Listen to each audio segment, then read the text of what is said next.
E.T. Phone Home. Tell our listeners that our language is out of this world.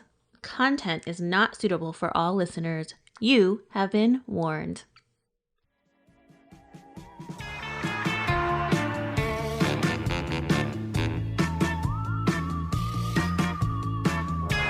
You are listening to Bewitched Banter. This is the podcast where we discuss the spooky, the spiritual, the magical, and the mystical. And sometimes shitty people, along with some plain old weird stuff. That's Amy Holt, my best friend who thinks I'm a wacko. And that is Krista, my endearing friend who is spiritual, crystal lover. And I don't know what else she does with those crystals because she's dirty. Try tarot cards. Crystals, not so much. Incense, all the way. Oh, okay. I just assumed you were a crystal girl. Nah. I'm a crystal girl living in a crystal world. Okay, this is painful. I mean, I have some. Let's be real. I do have some. I don't live by them. You're not Crystal Krista? Thank God, no. I do got some sense, even though I do believe in aliens, which we are covering today. Specifically, Arizona aliens. Sorry, I'm getting crop dusted over here by my dogs. Oh, Malls! I don't smell it yet, thank God. It hasn't reached me. Yeah. Not aliens crop dusting me. It's my dogs. Not alien crop circles, but yeah. dog crop dusting. It's rough out here. Molly, what'd you eat? It's full. Oh, here it goes. Oh, my word, girlfriend. I did give her some salmon skin this morning. Oh, God. Why? It could be Coltrane. She lets out some over there. deadly farts. Oh, is she hiding again? Yeah. Oh, it's okay, Molly. We still love you. Don't groan. Anyway. That's our old lady groan. Arizona aliens. Yes, so we're covering Arizona-specific stories today. So represent for all our zonies. Yeah. And if you're not from Arizona, just come visit us. We got a lot of weird shit going on here. A lot of weird shit in this state. And a lot of aliens, ET, UFO bullshit. And crazy people. So we're like the Florida of the West. So we got... It's true. The sun makes you do some crazy stuff. Crazy ass shit. Remember when you thought people here were skinny? Yeah. I mean, it makes sense. Well, I gotta explain for people who don't know. I thought because it was so hot, there wasn't like fat people here. Well, I proved you wrong. I stepped off the plane and I was like, oh, never mind. Oh. Oh my gosh. Well, you just assume with the heat, because it's so hot here sometimes, you're like, it suppresses your appetite. Yeah. No, I followed the logic. Totally. 100%. I mean, it's dumb logic, but here I am. I follow it. So, I'm going to cover today, speaking of crazy Arizonans, I'm covering the infamous Phoenix Lights. Dun, dun, dun. Now, quick question before I dive in, Ames. Have you heard of this before you moved here? No. Have you heard of it before I told you I was covering it? No. All right. Sweet. For real? Or are you messing with me? No, I don't. I know you read one of my stories. I was like, no. Well, I don't really know my alien. I'm not really up to par with my alien stories. Your alien folklore? Yeah. All right. Well, also then, remember how I did discuss with you once upon a time, my Friday nights consisted of watching Ghost Adventures? I do recall that. Yes. Well, there was the same time, I also used to watch a lot of creepy sorts of shit with the ex and paranormal shit with him on Friday nights. It was kind of a little ritual. Our ritual used to be going to In-N-Out, and then we're like, we need to get a life. I might need to do that. Selection silence my ass. Yeah, I was like, that's a far turn from it. Earlier, I was like, I might. But what if I get protein style? I serve something with some rice, and you're like, I won't eat that. I'm going to bring hard-boiled eggs over to your house. I'll eat it. I'm just saying I'm trying to eat shakes and salad on a bullshit crash diet for my trip coming up. Anyway, that's neither here nor there. She's miserable. That's what she's telling you. I am hungry as fuck, y'all, is what I'm telling you. All the joy has been escaped from her. She is eating cauliflower and salads. And shakes. Why the shakes? Because it's got protein in it and it tastes good. Are you like bringing back the 90s with your Slim Fast? Oh my God. Remember that and Hydroxycut? Yes. I had an Uber driver trying to sell me that one day. I was like, no. They still do that shit? Well, it's always like rebranded, different. Oh my God. Called something else. He was telling me about it. I was like, no, I'm good. Now I'm cool. I got Miss Lady. I like happiness, so I choose being happy. Yeah. Well, I might die if I took it because of like the fen, and I have anyway. Let's get back to Phoenix Friday nights. Phoenix Friday nights. I used to be watching Ghost Adventures, all other paranormal shit with the ex. That was like our thing. So one Friday night, we just so happened to stumble upon, I don't know if it was Netflix or whatever streaming service it was, probably Netflix at the time, a documentary called The Phoenix Lights. This before you lived here? Yes. So the documentary aired before we lived here, but we both lived here when we were watching it together. So again, we stumbled upon it. It was probably circa 2007, 2008. It's roughly a year, 6 months-ish or so after he'd moved here officially from the East Coast. And, you know, being like super into the paranormal like we were like, hell fucking yeah, we're watching this documentary. It happened right above our heads, pretty much. And so we watched it. And I was freaking the F out because of all the scenes it was showing. And I was like, oh my God, there's Papago, there's downtown, there's North Mountain. Oh my God. See, I thought for a second I experienced the Phoenix Lights. Oh, you did? Weird? When? Because me and my mom were driving into Phoenix. I don't know where from. Was this the day the SpaceX launched? Because I have a story about that too. That might be it. And there was some weird spacecraft and light thing. And I was like, I didn't think it was an alien, but I was like, the whole time me and my mom were like, what the hell is that in the sky? Was that like 5 or 6 years ago? I couldn't even tell you. Yeah, so I have a story about that. But that's another thing that happened here in Phoenix. And speaking of media and government trying to fool you. But we'll get to that.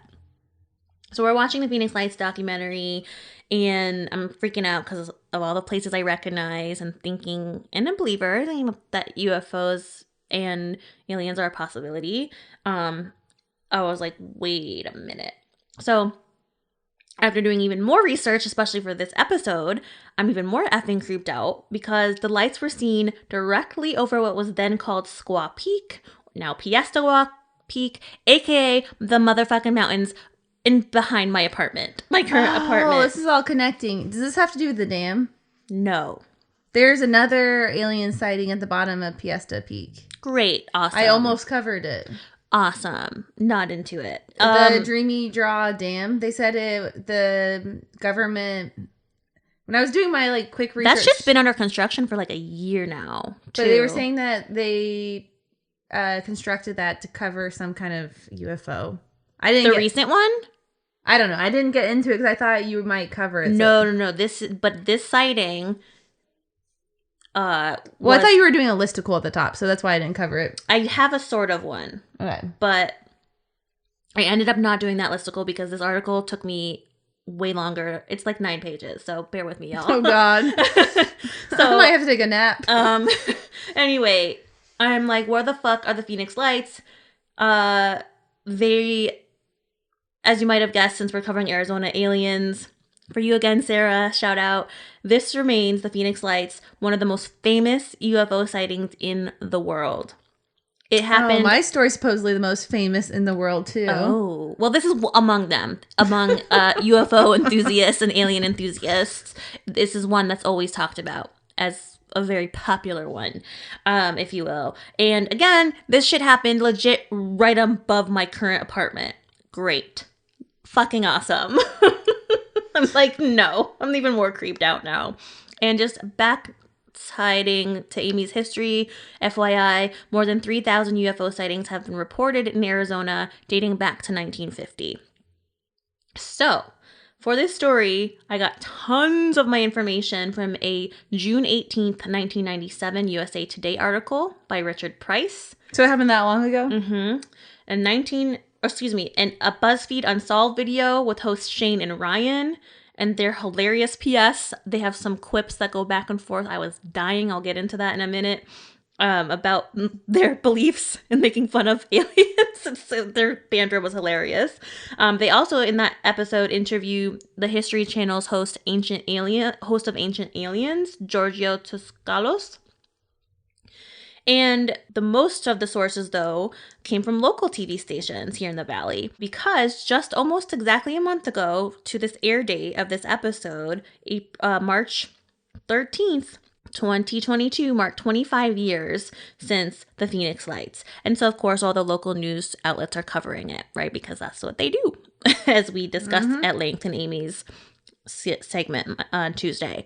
So before I get into the actual story, top 7 things you need to know about the Phoenix Lights. This is from a very recent ABC 15, which is our local Scripps affiliate, piece by Carrie Steele on March 10th this year. Number 1, March 12th, 1997 is the event date. People look to the sky and believe they saw something out of this world. Well, no shit. Number 2, people say that they saw a triangular formation that passed over their homes. Others saw a line of stationary lights. Number 3, there are only 4 known videos captured by people that night. In 1997? Mm-hmm. Yeah, because I guess people wouldn't have smartphones to whip out there. You would have to go get your actual video camera. Exactly. So that makes sense. Because today, now everyone would be capturing that. Yeah, there'd be like tons of videos. Exactly. Which relates to the SpaceX story that I have as well. So, number 4, the Phoenix Lights is the most famous, quote unquote, reported UFO sighting in the world, if not Amy's story. Debate. I don't know. We'll find out. Number 5. Was there a movie made on the Phoenix Lights? Several. Oh, okay, because my dude has a few movies. Several. Yeah, we'll get to that. But number 5, the U.S. Air Force identified the lights as flares from the Barry Goldwater range of like military. And number 6, the military still declares that it was a training session of air fighter flares. Pilot flight. Again, kind of goes with my history that has very to do much. with the military. However, number 7 also goes to your history. People continue to work in groups to validate these conspiracies. Yep. Wink, wink. Yeah, there's a lot of conspiracy theorists. One of those said is Krista. Conspiracy theorist. Definitely me, for sure. But her name is Dr. Lynn Katai. And she's an actual medical doctor of primary care. And she still specializes in family medicine here in the Valley. Now, I'm going to take a lot of the story through her lens because she's basically the mouthpiece for the whole Phoenix Lights phenomenon and events. But as I said, the March anniversary just passed about a month ago, and literally on all of the local TV, she had the exact same talking points over the years. And I watched several. So from over the decades, the 20th anniversary, the 17th anniversary, the 15th anniversary, up until most recently, all the decades until now, the 25th anniversary. This is what she said, and it's literally verbatim. So she got her PR down and her messaging down. However, she's consistent. However, it made me question her a little bit, but she is consistent. But what I do appreciate is that she's a medical doctor putting her reputation on the line. So is she's her conspiracy is that she thinks it was aliens and not the military? She thinks it was something else than the government. She doesn't know what, but she knows it was there. Okay. So this is what she says. Even though we may not have the technology yet to define what these things are, it doesn't mean they're not real, she said to ABC 15 as of March 11th this year. It's important that we get this out in the open. That's one of the reasons I came forward. Enough already with the ridicule, the laughing, and the snickering, and the discrediting. Something is going on that is real, so we have to get this out there and address it, accept it, and study it, so we can find out not only who is driving these things, but move forward in our own evolution, end quote. So, it's only happened once though, right? In Phoenix, supposedly. Okay. However, they came, they're like, we came, we saw, we've had enough.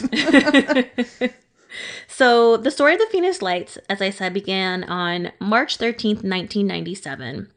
I was not in the Valley yet, not until 2005, but Dr. Katai obviously was, or Katai, excuse me, and she, at this time, had another passion project of doing like photography and studying like anomalous lights in the sky with a 35 millimeter camera to capture just night sky, not necessarily UFOs or aliens, just the sky and like different light phenomenon happening in the Valley. And on this night, she happened to be out there, I think, trying to capture some type of, not crater, what do you call it? Excuse me. Meteor shower happening. And so she was out there along with an estimated 20,000 people in Greater Phoenix who reported these strange lights. Also, thousands still in Nevada, New Mexico, and California reported seeing a V-shaped light formation. This story, dude, it's so effing wild. The same night or different times? Same night. Okay. And they could see it in their local cities? Mm-hmm. Okay. Mm-hmm. Interesting. So this story is so wild, dude. Like, could it not be like a bunch of satellites trying to communicate with each other? It could be. That's not what the government's take is. But what's the government's take? We're going to get to it. I'm not telling you what it is. I'm not telling. Don't get to it. Stop peeking. She's like, fuck this. I want to know. You're hungry, huh? You want that orzo? No, I just want to know. I'm always the logic. I want to know the logic. That's just how my mind works. Like, we'll get to it. Don't worry. What's the reasoning? I still think it's bullshit. But anyway, so what the hell is it? Again, you have Dr. Kitey and thousands of others out there reporting seeing these V-shaped lights. Reportedly, like in a pyramid formation, 4 on each side, like of prongs, and then the center would be the 7th. Yeah, I looked up a picture. So very much like a flock of geese, if you will, but imagine lights being the geese. Alien geese. Alien shitting geese. Yeah. Imagine. Imagine that's what it was. They had to take some more shitty toxic shit. No, they had to take some more shitty pictures for their PowerPoint. There you go. There's a scientific explanation for it. There we go. That's all I needed. All right. The first reports began to roll in that evening around 7 p.m. And people from northwestern Arizona began reporting a large craft passing overhead. And from here, Phoenicians flooded local law enforcement agencies. And soon thereafter, about 8:16 p.m., the National UFO Reporting Center, which, yes, it's a thing. If you ever see something up there and you're like, what the fuck? Call the National UFO Reporting Center. What are the police going to do with that information? I don't know. What if it was a government attack? Or a foreign government attack? I know, but the police are like, we have no budget. I don't know what you want me to tell you. Well, let's go using logic for a hot second. Let's say it was another hijack, God forbid. We don't want to talk about that shit. But let's say it was. They would obviously call the FBI and be like, yo, or I don't know, who else would they call FAA? There's something in our airspace that is not classified to be there or authorized. It'd be just funny working that night and getting all those calls. Like, what would you say? I'd be like, holy shit, stay inside. I'd be like, that's above my pay grade. I can't really help you. Oh my God.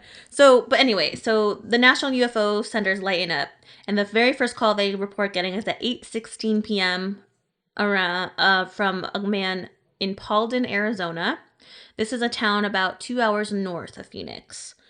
The caller was a retired police officer, by the way, and he reports seeing a reddish, orangish, yellowish lights range in that V formation. It'd be cool to experience. Yeah, I kind of wish I was around to see it. I'm so glad I wasn't, even though it was like literally right above my apartment, probably where I was sleeping. God, I can't. That freaks me out so bad. I can't. It freaks me out. But anyway, I just wanted to share another quote from this USA Today article, which blew everything up, by the way, and we'll get to that in a moment. This is a quote. "I'll never be the same," Bill Grenier said, 51, a cement truck driver. He was hauling a load down a mountain road of North Phoenix, probably near my fucking house again. God damn it. Do you think the world centers around you? Yes. Of course the aliens were coming for me. I say this because they mentioned the 51 and North Mountain and Piestewa quite a bit. Yeah. And that's where my apartment is. It's Krista's world. You just get to live in it. Yeah, duh. The aliens were absolutely coming for me, checking out my future home. It just scares me. That's all. That it was that proximity is all. Okay, so Bill Grenier, 51, again, cement truck driver, was going up a North Mountain Phoenix Road, and he reports the brilliantly lit orbs shaped like spinning tops. So before this, he said, "If anyone ever told me they saw a UFO, I would have said, yeah, and I believe in the tooth fairy." And now, I've got a whole new worldview. I may be just a dumb truck driver, but I've seen something that don't belong here. End quote. Yeah, he definitely had a country accent when he said it. P.S. So I say it like that because the BuzzFeed guys that I watched this video on were so goddamn funny because they were debating each other like we do. Mm-hmm. And they were like, well, checks out. At least he can tell a narrative and rhetoric amazingly well. And he acknowledges he's a truck driver and knows he's going to be dinged on his credibility for that. And he calls that shit out. And then he goes into saying, this is what I would think. And then he hits it home and saying, now I believe something different. And they were just like going in, and it was really funny because they're like, yeah, he probably would have been discredited immediately just for being a truck driver. And I'm like, unfortunately, he probably would have been, but that doesn't make you dumb out there. Any truck drivers. They make more money than we do. Fuck yeah, they do. But anyway, that was just banter from that video, and there's more to come. But what did he see? What did Grenier see? And this is the question that state officials kind of refused to answer for the days that followed. And in those days that followed, calls continued and reports continued about the reports of the V-like boomerang sighting. And while others said they saw fireballs with tails. Later, at 10:30 p.m., the second sighting began to stir up, and even more calls. Makes me think of Sonic the Hedgehog. Oh, kinda. It's coming out. Fireballs. The new movie. Yeah, it does kinda. Well, the visual. Yeah, I totally see that. But anyhow, so the phone lines were still lighting up 10:30 p.m. And, it's just people couldn't explain it. Besides the V shape and the moving lights, many eyewitnesses report seeing a craft.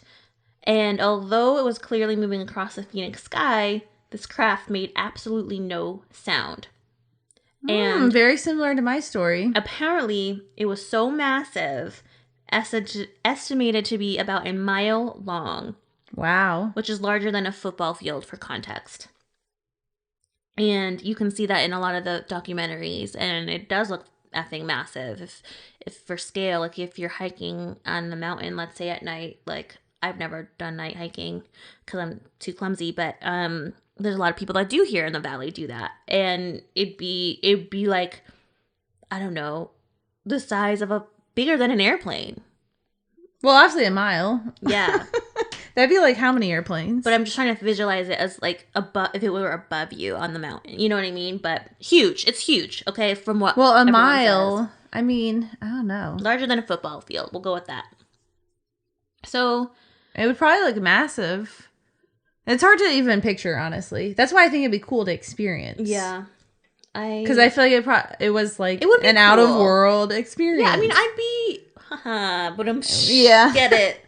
The jokester. No, I would be down to see it because of that unique experience, but because I feel like pictures probably didn't do it justice. Yeah, probably. I feel like you had to see it firsthand to see. Wait, so you believe? I don't think it did. I think it happened for sure, but I don't think it's aliens. Okay.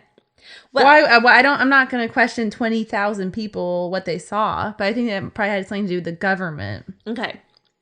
Well, another eyewitness from this USA Today article, written a couple months after the event, named Bill Grava, who was actually a pilot and air controller for 12 years. Okay, he had tower duty that night at Sky Harbor, where we've been a million times, right? Because that's where we fly in and out of here in Phoenix. He said it was weird, inexplicable. I still don't know what it was. I still don't know what to think. And something military, I guess. I would wonder if like a lot of people jumped to the conclusion it was like a terrorist attack.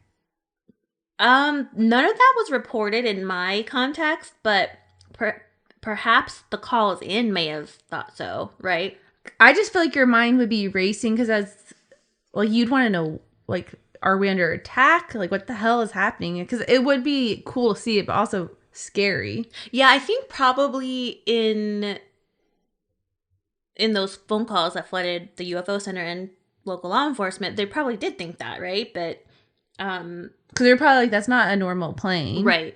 Like, what is that? So they were either worried that it was an attack of sorts or UFO. They don't, but people saw it, obviously. And there's a video, which we will post, and it's very cool, very creepy, but very cool. So, can you tell the proportion of like how big it is in the video? Because you can see the outline of like the shadow of Squaw Peak or Piestewa Peak, and then the lights above are just like fucking huge. Wow, like, that's cool. And you see, it's not a phone, obviously, because we didn't have phones as we just discussed, but like the person's probably shitty ass like handheld camera. It kind of sucks. They probably didn't have like the best technology to capture it. No, I know. I was like, damn it. See, that's what I would have liked to have been around for, to actually capture it. That would be cool. That would have been fucking cool, but... Be like, what'd you guys do this weekend? Look what I saw. Look what I can report. Okay, so in the immediate aftermath, again, thousands of witnesses. In the days that followed, there continued to be no government investigation. Zero. So they're keeping their mouth quiet the whole time. Mm-hmm. Despite brave-ass Congresswoman, I got to say, Frances Barwood, on May 6th, which is a couple months after the event, 1997. A local Arizonan? Mm-hmm. She's a congresswoman. Okay. Don't know which district. Couldn't tell you that. But Frances Barwood, Congresswoman Frances Barwood, said that less than a month later, she was calling to have the authorities investigate this because nothing was happening. And she's like, I'm getting constituents asking me about what the fuck happened. Well, yeah, I'd want an explanation. Right? And so because she did this, she was publicly mocked by the then governor, Fife Symington. And it was really sad because they showed the press conference of Symington, who said, we got the culprit. And he brings out the bullshit alien-like costume and is mocking her. Guess what, though? So was he mocking her like this? All of this is just like... It's all bullshit, It's basically. all made up? Yeah. So the headline was... But that many people... But you said there's only 3 videos that surfaced. 4. That's not many. But I bet it happened really quick. Like, I wonder how quick it all happened. Was it like a matter of minutes that they experienced 120 minutes, I believe. But you said it was like traveling from the Northwest to Phoenix. Coming down south, yeah. So, I mean, I bet it was moving quickly. Probably quicker than we can comprehend, right? Yeah, because it's not like, oh, let me just go find my phone. It's like, oh, let me find my video camera and the tape to record it on. Exactly. I can't record over little Timmy's birthday. Gotta fast forward, not Timmy's birthday. Yeah. So this governor, though, he brought this alien costume out, and the whole headline was, we found the culprit responsible for the Phoenix lights, and then some dumbass walked out in an alien costume. And this was the press conference making fun of Congresswoman Barwood. However, Governor Symington later, not too far after, sometime in the 90s, the timestamp was not on this very old school Fox 10 Phoenix video.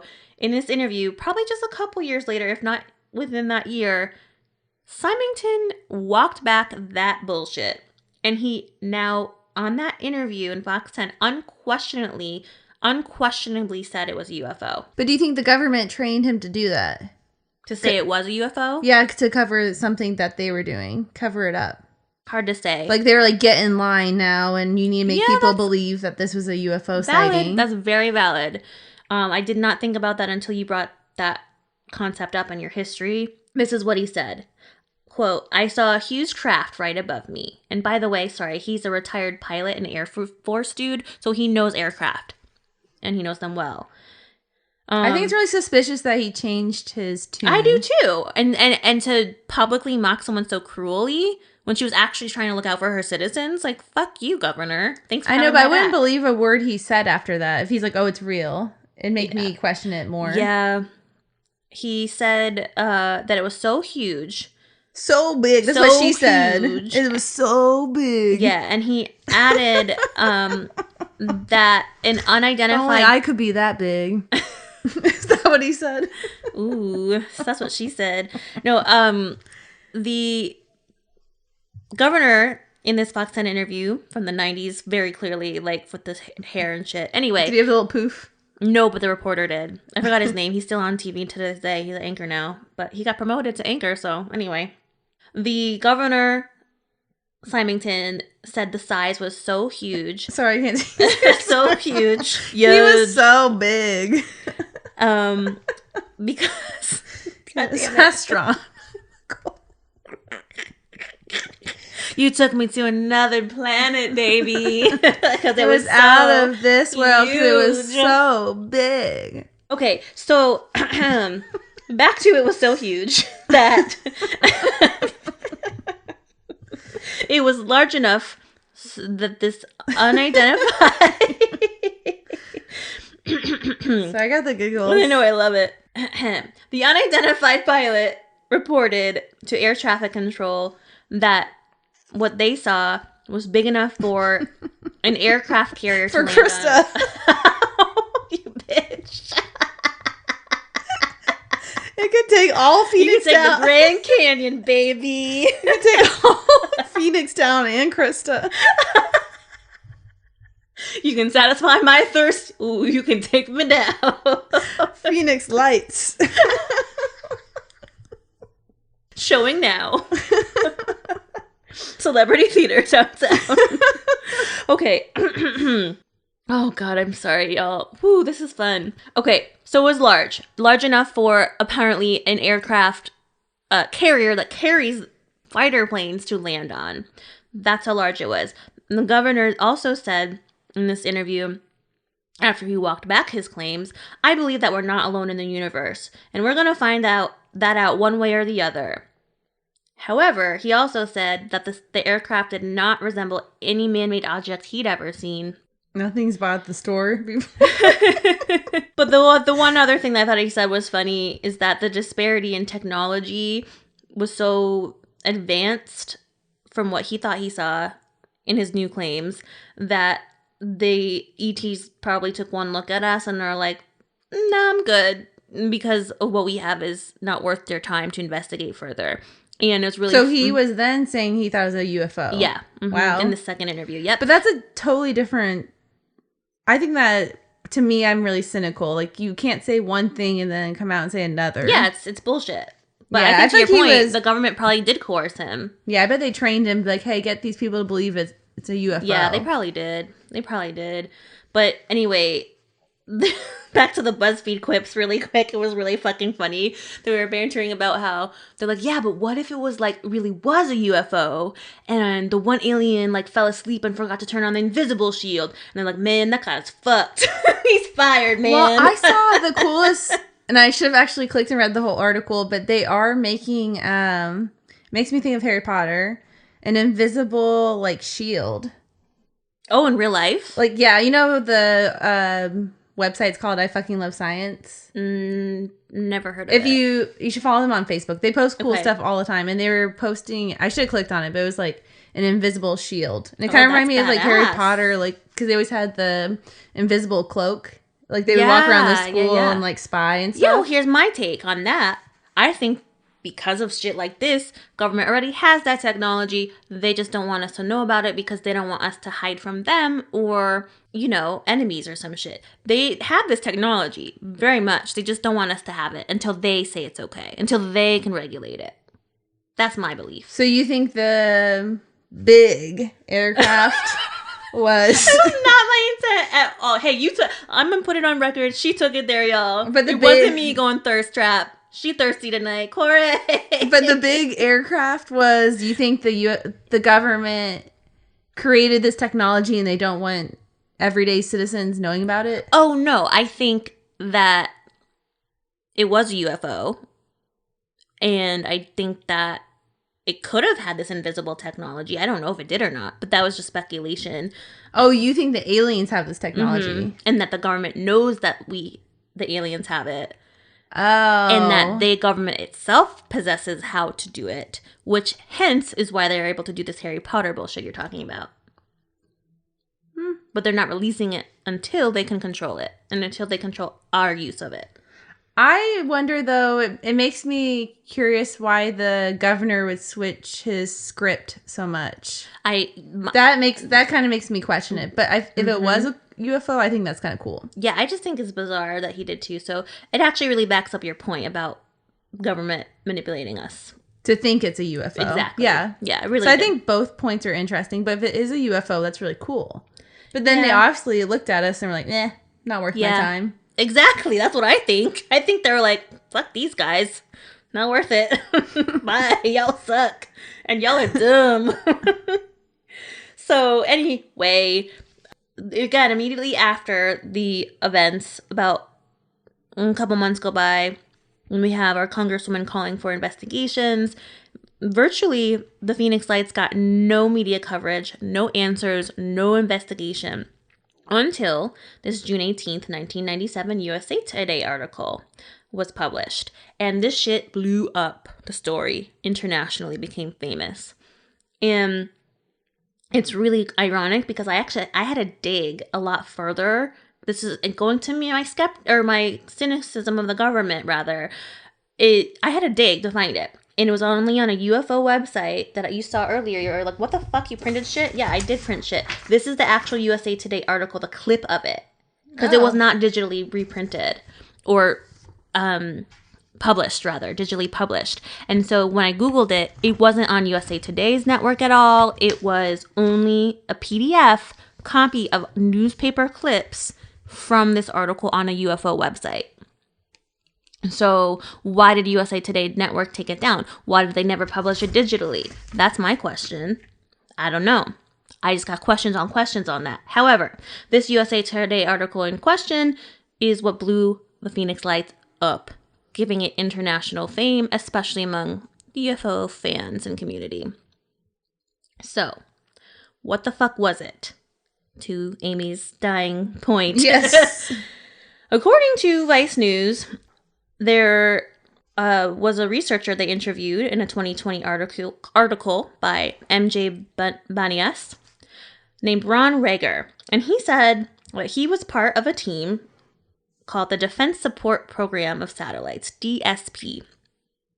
So apparently, this group, DSP, their whole goal was to develop a series of infrared sensing tactical satellites that detect the launch of missiles, space launches, and nuclear detonations. Pretty standard shit for, you would hope, any government to keep their people safe. But essentially, what I just said was really scientific. Essentially, he was part of a team to help identify weird aerial phenomenon.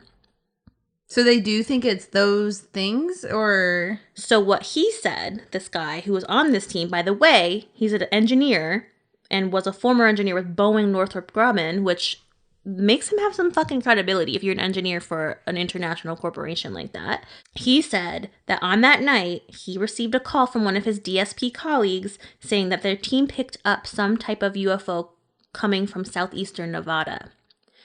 Their team was tracking it based on their duty to do so until the signal became too weak, somewhere over Tucson, Arizona. Okay. So if an engineer is thinking this and is reporting this, again, his credibility, I think that lends more credibility to it. Also, Dr. Katai, as we talked about, who's a medical doctor, if both this engineer and this medical doctor are coming forward and investigating it, like, why are there so many skeptics, and like, why is the government not coming forward if they know what it is? But they might be trying to cover something up. Yep, they claim, this is their claim, I'm trying to get into it finally. The government claims that it was just a set of test flare lights over Luke Air Force Base, which I believe is in Glendale. Yeah, it is. It's out by a school I used to work by. That's what I thought. Okay. Well, no, it's not. It's Goodyear. Goodyear, that's right. I mean, it was one of the G's out west. But anyway, it's a Phoenix suburb, if y'all didn't know or are not from here. And we have many air bases out here, Luke Force being one of them, Air Force being one of them. I think it's fucking bullshit that the government is now claiming that. Why didn't you come out earlier then? Because it seemed like they needed to... I think they're trying to cover something up for sure, but they had to figure out a concise message of what it could potentially be. I don't know. It's sketch to me. Sketch on sketch.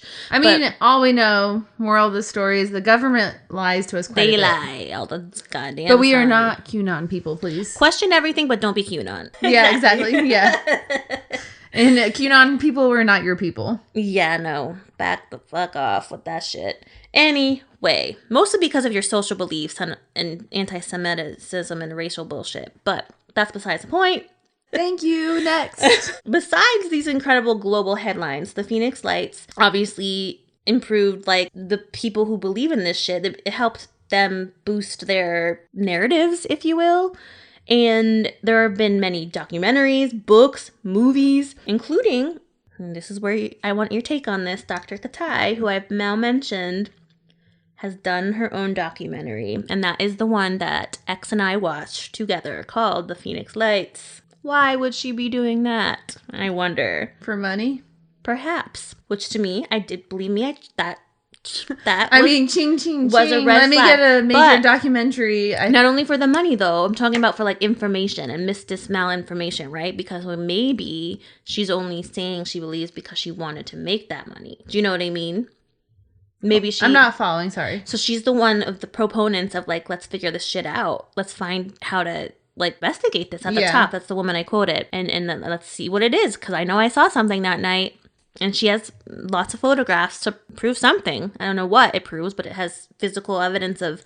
I guess what are you trying to question? What I'm trying to say is she only doing this for money? Oh, gotcha. Okay, so sorry. To your point. I'm following now. So that was one of the documentaries. She also has a book. There's also a movie by J.J. Abrams. So you're questioning her credibility now? Okay. Yes. I'm following. Her intent. Yes. More so. Okay. Not necessarily credibility, because I do believe a doctor. However, her intent. Yeah, that makes sense. I mean, that's a lot. It's very similar to my story I'm going to cover. There's a big question of, like, was this all for money? Yeah. Yep. And attention. Like, exactly. People love and remember attention. Off the top, how I said this bitch's fucking points were literally verbatim every single year. Oh, the same. Like, she's trained? Uh-huh. See, and that's very similar to my story. His story is very consistent over the years. And that's great PR. That's great messaging. However... knowing that I know how to craft that, I'm like, wait a minute. Is this for money only? To sell your book and sell your documentary? Probably. Although I do think she believes in what she saw. Again, just the intent behind it is all. Mm-hmm. Well, I'm questioning here is the intent. So there's also... I mean, if I saw aliens, I wouldn't mind making some money off of it. Let's get those motherfucking cameras out, girl. Let's go. Let's go take a night hike right now. All of a sudden, I'm a believer. All of a sudden, I want to go hiking. What do you know? Yeah. Wow. The world's a It only took aliens with big dicks. Okay. J.J. Abrams also did a movie. Which movie? I think it's called Phoenix something. Is it an older movie? I think it is. Hold on, I'm gonna look it up. Abrams Phoenix Lights. Okay, it's a Showtime movie called The UFO, Phoenix Lights, The True Story. Oh, okay. And that was in Nope, hold please. Let me see when it was published. 2014? 2021, so last year. Oh, really relatively new. So, yeah. Anyways, he covers this at length. There's also another story on the trail of UFOs by Seth Breedlove. And in this, he covers more of the humanistic story. Not necessarily to prove it was really aliens or if it was the flares as the government claims, but he really wants to explore what happens to the people who witnessed the lights after, like, what happened to their lives? How did their lives change after being a witness to these? That's cool. That's really lights. Cool. Like, regardless if you're a believer or not, I think that's an interesting story to be told. I think so too. And he quoted in Vice News saying it's a culturally important event because it illustrates how at-risk witnesses were of being ridiculed if they came forward. Very true. And it's kind of like when it goes back to in my history segment about how the government are like masterminds. Sometimes they can discredit people if they want to for their benefit. Exactly. Yeah. And kind of be like, oh, they're the lunatic. Yep. They can manipulate all sorts of puppet strings. So that's why I question everything without being QAnon. And he said the Phoenix Light is not only for witnesses an important event culturally because it gained the media attention and was witnessed by so many people. Today can still not be precisely explained away. I mean, it's cool. I like a story with a little bit of mystery. Yeah.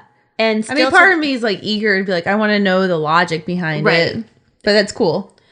Maybe it was aliens. Who knows? I think so.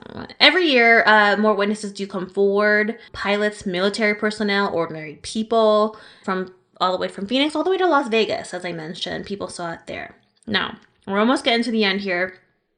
Before I end, do you remember how I mentioned there was an unidentified pilot who called in the size of this thing? Mm-hmm.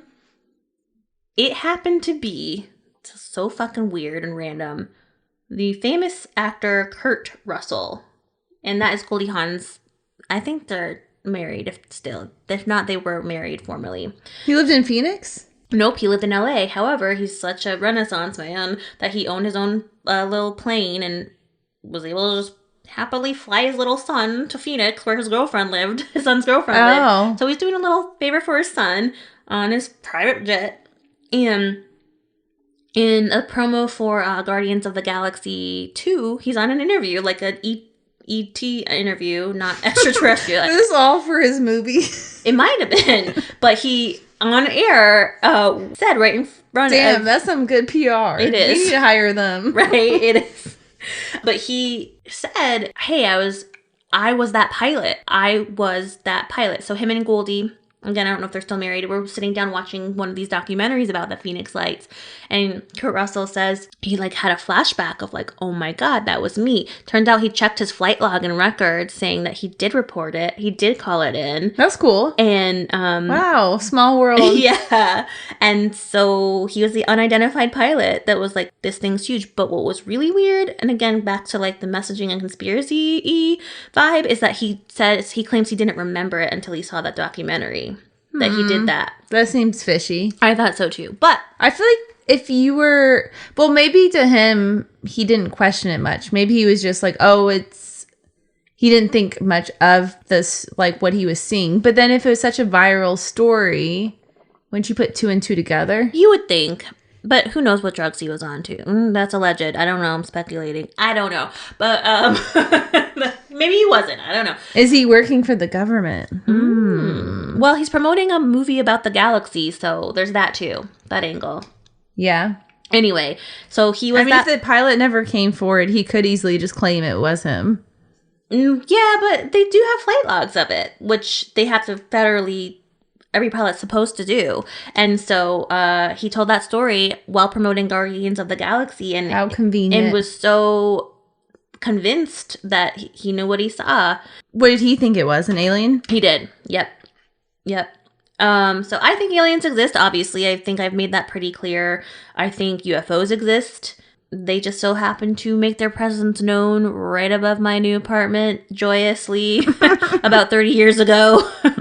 But as you covered, the U.S. never formally or publicly came out with the existence of UFOs. Or actually, sorry, you didn't cover this, I don't think. But maybe you were going to. The U.S. never came out publicly with the existence of UFOs until 2017. Okay, that's only like, what, 4 years ago? Admitting that it's a thing? Mm-hmm. No, I didn't cover that. Yeah, they actually finally do acknowledge in this 2017 expose. I remember the news of this now. That, hey, guess what? UFOs exist, and we've been studying them for quite some time. So, interesting. I didn't know it was that recent, because that seems like just yesterday. Yep. And as for Dr. Katai, she again is the founder of the Phoenix the Phoenix Lights Network, and she is still the de facto spokeswoman for this annual event / remembrance of this event. Very cool. I love it. The end of Phoenix Lights. Very cool. But check out the documentaries if you haven't seen them. They're really good. Make your own opinions and let us know what you think. UFOs in Phoenix. Arizona aliens or not? I just wish I was around to see it. I think it'd be cool. Regardless of what it was. Yeah. I think the whole allure. The whole, I think aliens are so cool and fascinating because there's so much mystery. Yeah. Exactly. And I don't think we'll ever know why, but I think it, like, what happened. And that's kind of the part of I think that's the fun part of it. Mm-hmm.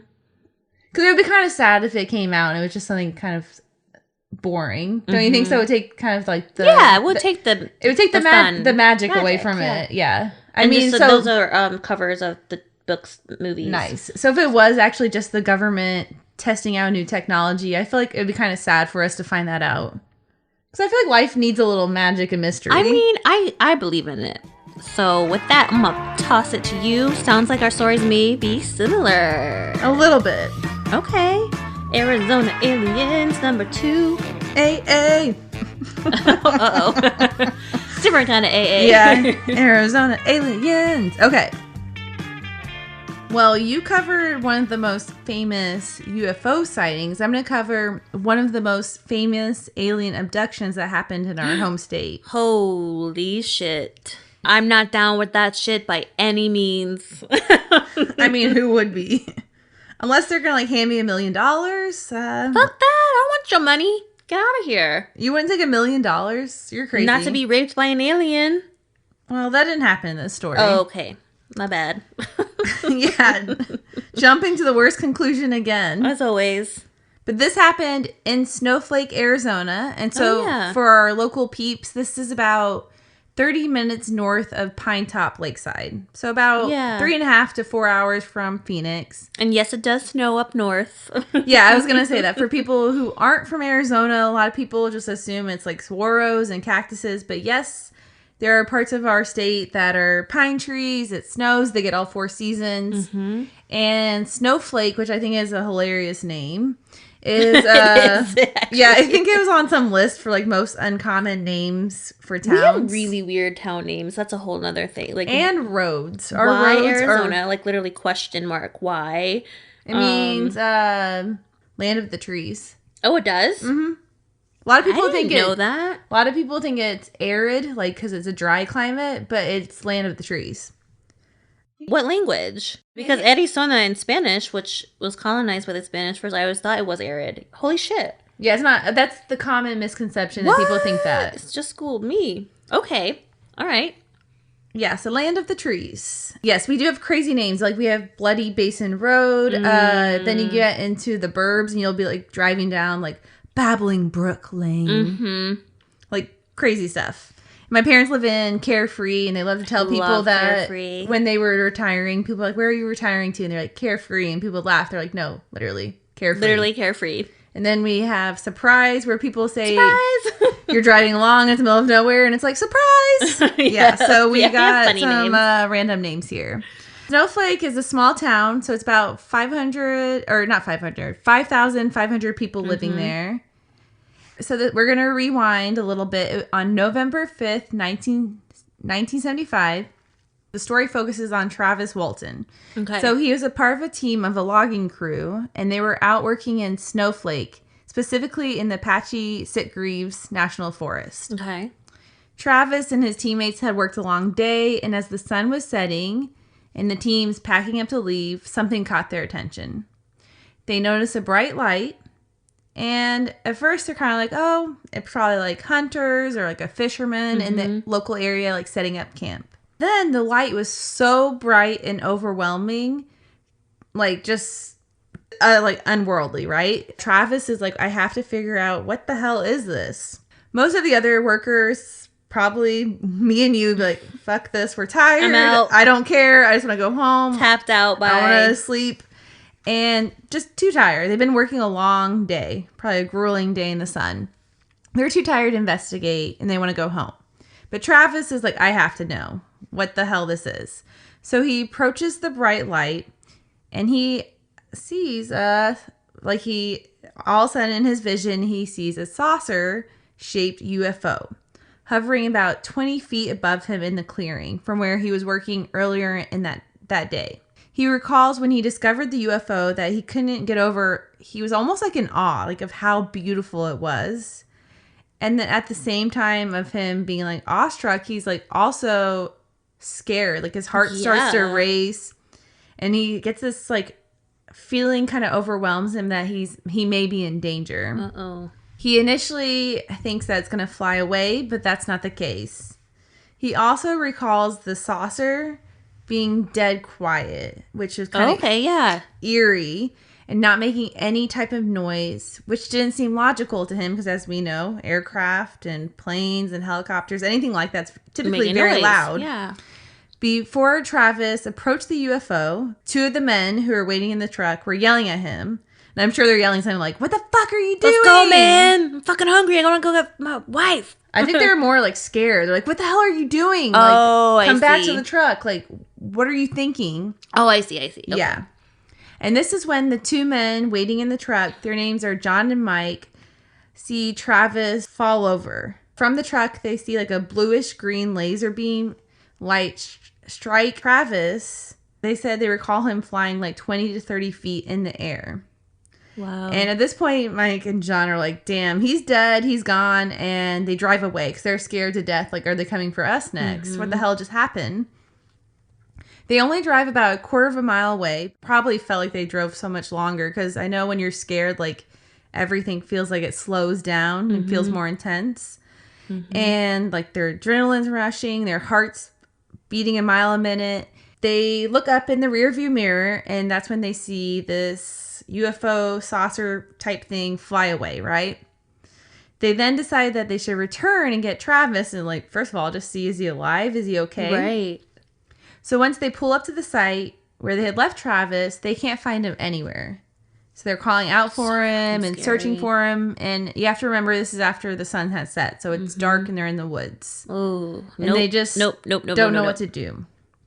Travis then was declared a missing person for 5 days. Oh my God. During this time, people assumed that his coworkers, logically, like probably any true crime person or any person in the police force, all eyes are on their coworkers. Yeah, of course. Because they probably think they have something to do with his disappearance because they're the last people that seen him. Yeah. And they become the main suspects of the case. So the whole team was brought in for questioning. Each individual had to participate in several polygraph, physical, and psychological tests to find out if they murdered and hid Travis's body. The team of loggers find out later that they weren't the only ones who experienced seeing this bright light. So they're not the only ones. Okay, so investigate those people. The sheriff told them, but they didn't know this until later. Okay. During the week he's missing, they don't know this. They were told this like as an afterthought. Sure.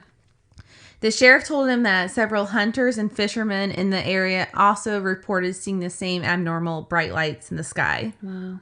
That and like everyone reported it because they're like it didn't seem to belong to an aircraft.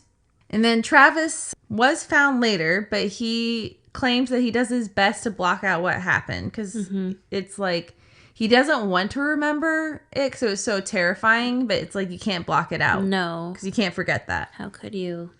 He said that when he was very close to the UFO, that was eerily quiet, like I mentioned, but then he could hear lots of high frequencies and almost feel the vibration of the saucer moving. Wow.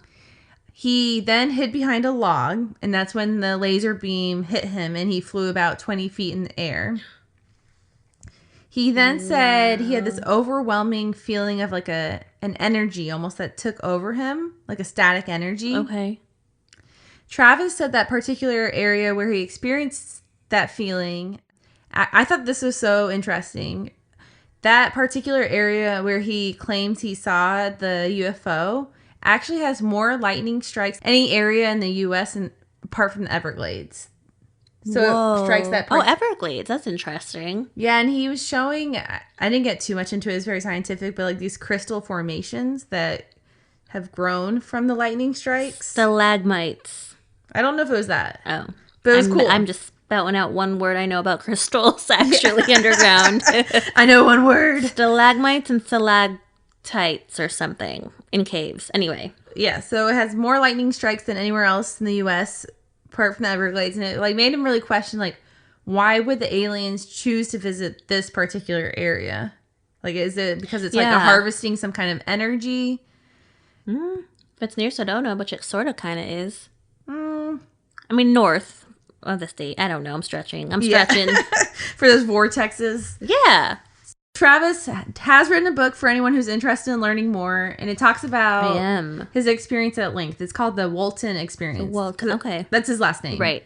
And it ended up being made into a movie called The Fire in the Sky. Oh, I feel like I've heard of this movie. It was made in 1993, so it's an older movie. Was it a Hollywood movie? Yeah, Paramount Pictures produced it. Okay, so maybe this, I think I have heard of it. I've never seen it, though. I'd like to. What happened during those 5 days? That's like what I was dying to know. And I kept like looking. Yeah, where'd he go? That's what I want to know. It's like, okay, what happened? Like, if you're gone for 5 days and the aliens like kind of like kidnapped you, what happened? He says that he doesn't remember much, which I think is disappointing. The little bit he does recall is that during those 5 days after he was thrown in the air, there's one point during this time that he came to. Oh my God. And he was in like almost like a hospital-like room. So imagine a very sterile-looking environment. And he was laying down, and there were 3 men hovering over them. But I don't know if I should really call them men. Maybe more like creatures. Okay. And he recalls them being short and bald. And they had short alien man syndrome. Sorry. Instead of BDE, in my case, we have short little man's alien man syndrome. I just had to throw that in there. Oh, Lord, I love it. He started to, like, get the feeling in his limbs again. And like anyone, he was terrified out of his mind. Like, what the fuck is happening? Right. Could he move? At this point, in his memory, he starts to like get, the movement back. And this is when he has enough energy to actually fight the men off. And he recalls, or creature, alien, whatever you want to call it, one of them was wearing a helmet. His last memory before he blacked out was one of them putting a clear plastic bag, or mask, not a bag, over his face. Then 5 days later, he remembers coming to again, and he's not in the same place. Now he's on an abandoned highway. And he's... Oh my God. kind of middle of nowhere. No. The saucer he saw originally, it takes off. Which is like, we're done here. This guy sucks. Yeah. I mean, he didn't help us with our height problem. Screw him. But the disappointing thing is, I wish he remembered more things that happened. Like, to me, it's kind of like, that's disappointing. During those 5 days, I want to mention that his coworkers, like I had said, they took polygraph tests, right? Mm-hmm. And what I found the most fascinating of all and surprising is that all of them passed the polygraph tests. Okay. Except one of them. When they recalled the events of the night. Now he's on the highway, so vision him dropped off the highway on the highway. That he recalls his legs almost feeling like rubbery, like his body's not working. It's like jelly. And he was so shaken up from the events that just occurred, and he could barely keep his balance.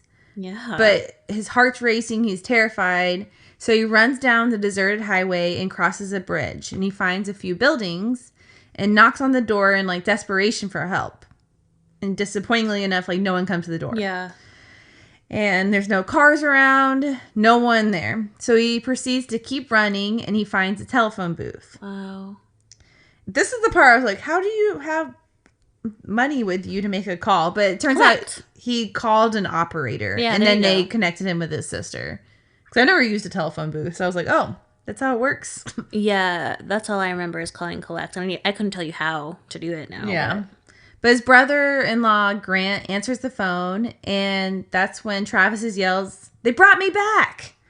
Wow. And Grant, probably like any sane person, thinks it's a scam, and he's about to hang up the phone, and then Travis yells again that someone needs to pick him up, and is like, "Hey, this is Travis." Wow. Grant, still skeptic here, smart guy, still questioning it. I'm wondering if he was like thinking someone's trying to rob him. So he drives over to Travis's brother's house to find out, like, what's going on. What the fuck's happening, yeah. That's when Travis's brother, Dwayne, drives out there to drive Travis home. Dwayne. Yeah.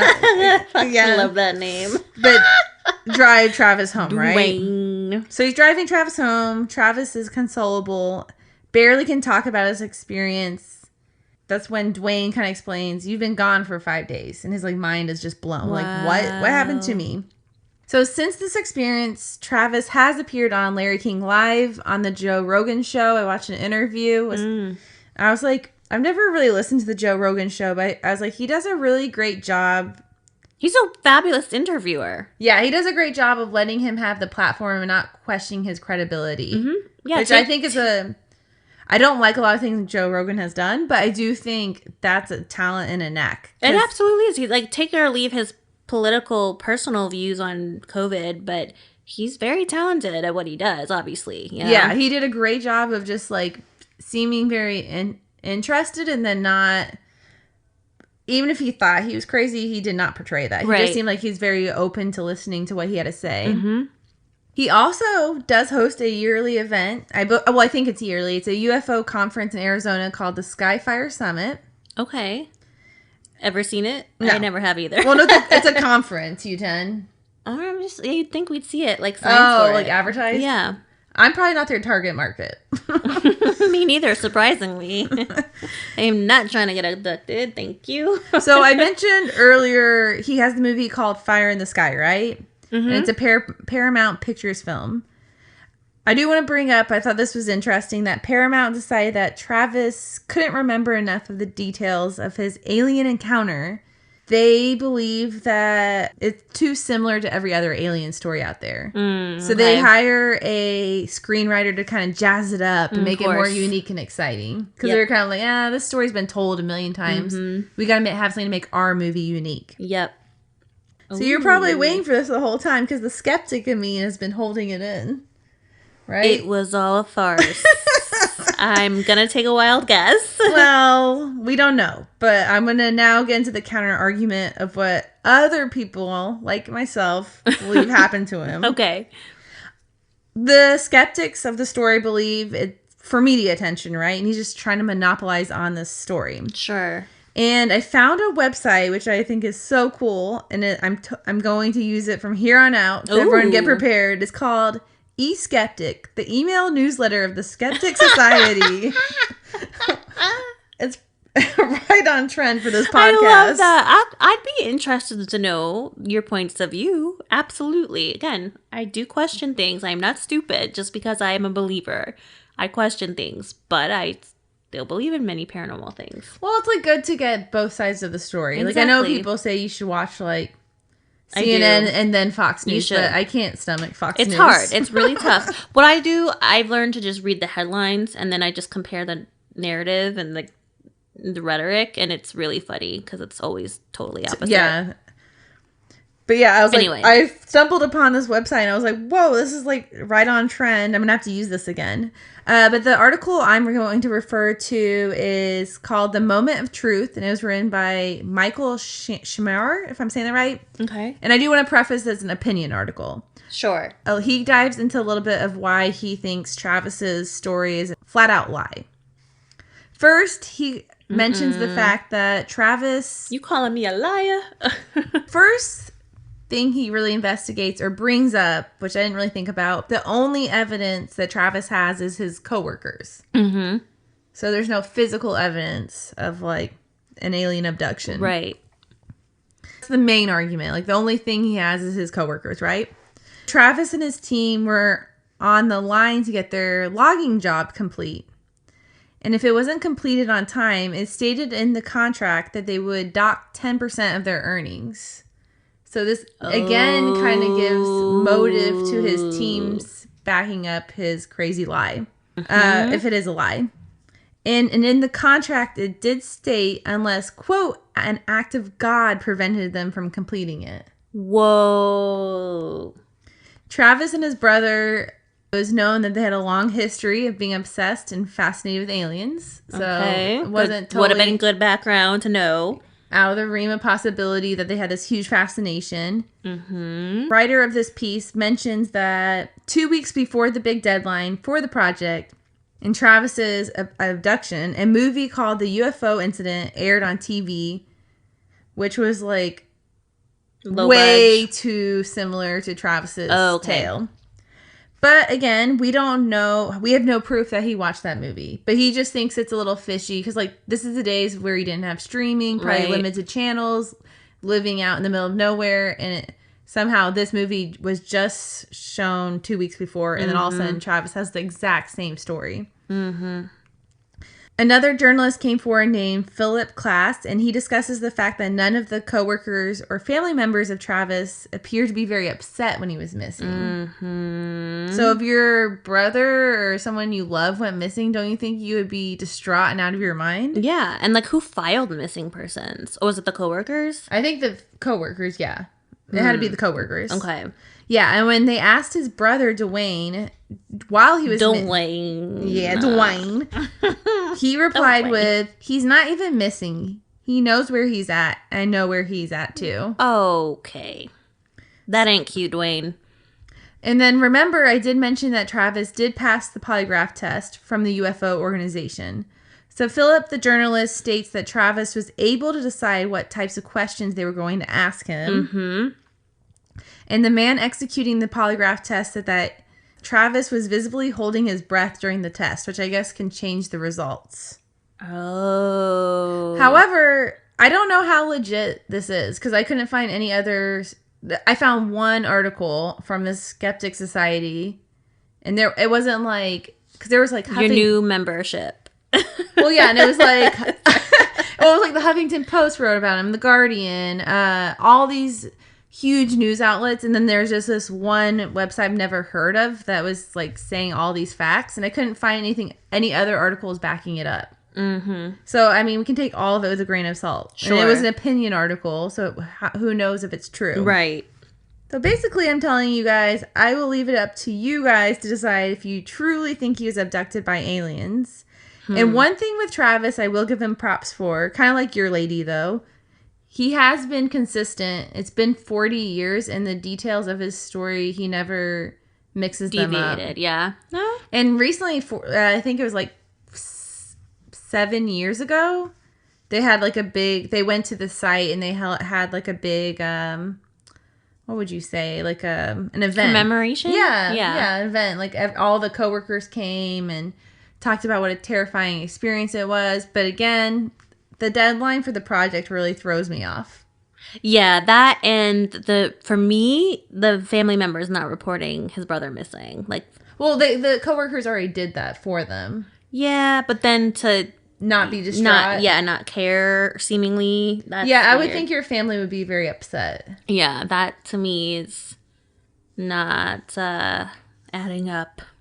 Yeah, so I feel like there was motive behind his alien abduction. But yeah, yes. It sucks. Like, I want to believe it because it's such a fascinating, wild tale, but given all the details you shared, I actually don't believe this one. And he was actually such a sweet, charming man. Like, when he went to the Joe Rogan show, he was, like, wearing a suit and tie. Oh. And kind of reminded me of, like, a sweet grandpa. But I was like, well, maybe sweet grandpa just needs some money. Could be. I know. Don't be fooled by the sweet grandpa. But, yeah, and he has a book, and he has a movie. Check it out. There's endless information about him. And it's one of the most famous cases of an alien abduction, if we believe it happened. Interesting. Both our cases. I know. I think the Phoenix Lights one's kind of more cool because there's more mystery. And this one where I found the E-Skeptics website, which I'm like, what the hell? I didn't know this existed. Kind of made fascinating. No, I'm happy you found you found your people. Your tribe. But yeah, I feel like it just makes 5 days, and it seems like to me it's like play by play of your typical alien taking you. Yeah, especially if the movie came out with the details being the same, and like I get perhaps if you're going through a traumatic experience, you can't recall details or don't want to, or it's a defense mechanism not to. I get that, but I don't know. Something's fishy about this one. But if you ask the internet, when I was looking, lots of people believe him. Interesting. Yeah, like a lot of people are commenting on his videos. Like, I truly believe it happened. I don't know if the article I came across was legit, but I'm just putting all the facts out there for you guys. No, awesome job. And it's Friday night. Lights around here. No alien lights, but we are about to go get some dinner. Yes. And then next week, we are covering the wild and the crazy Jehovah's Witnesses. I can't wait. Human beings, might I add. Really? I'm excited to learn, though. I find that stuff so fascinating. It is. It really is. And again, it goes to brainwashing, corruption, coercion, government power, all that good stuff. We're real upbeat here, if you haven't noticed. We always keep it light. Yeah. We're really good at that. Well, peace, Bewitches. Peace.